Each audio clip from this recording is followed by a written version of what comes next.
Hello, ladies and gentlemen, and recently I've been asked to prove my technique for the gas mask for airsoft players work. Okay, I will actually. And for those of you who don't know what the technique is, it's this. And before you ask about that, I'm going to get to that. These are a pair of JT paintball goggles that will withstand airsoft BBs. These things are hard Lexan and plexiglass. Or not plexiglass, plexiplastic.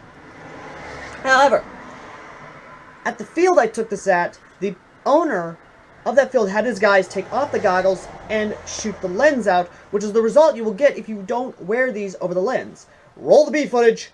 One.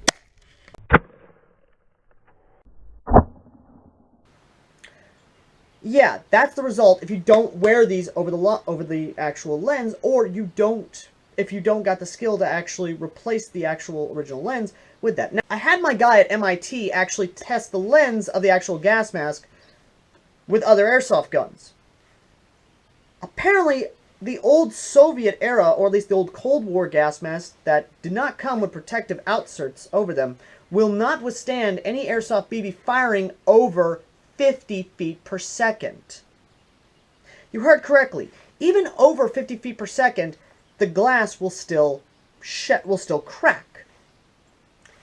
Meaning that even the slightest thing will cause the lens to crack. Now, granted, this might be the difference: the pitch of the angle, the actual incoming shrapnel. But either way, so I'm going to put my money where my mouth is and actually test these out with a airsoft pistol that I recently got in, which is based off a Beretta target pistol, and combines the unique qualities of a non-blowback and a blowback. That pistol is the Windgun M87 Archer. What? God, I love that clip.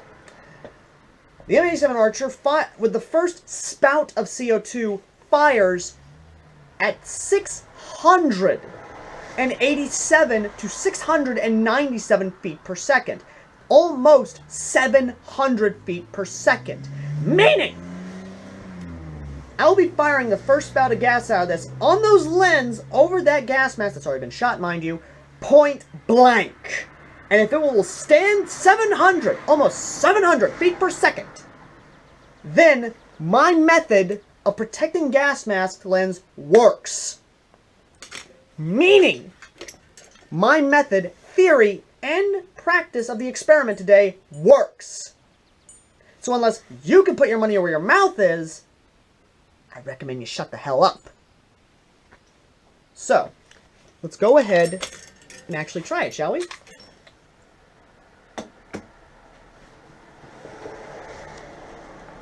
This is a fresh 12 gram CO2. I have this load with a couple BBs because honestly I'm probably going to be doing something after I get home from work, but either way. I'm going to be puncturing the CO2. I'm going to be basically testing this. Now again, this is firing almost 700 feet per second on the first spout of CO2. After that, it is 444. It is under 450 basically as the CO2 goes out. And after the second magazine, it will be firing still in the high 400s, but below 420. 420 blazing! Anyway.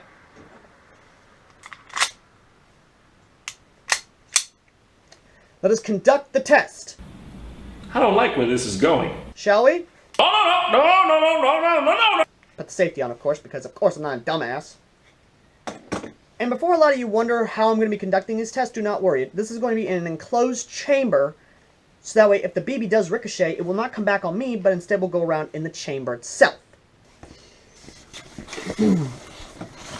Alright, I'm conducting the test now. The area is enclosed off. I am behind protective shielding. This is going to be interesting. Conducting test in 3, 2...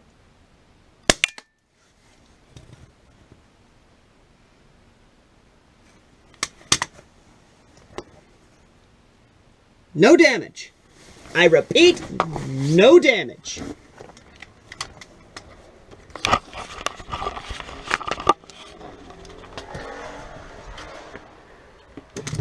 Ladies and gentlemen, that proves it.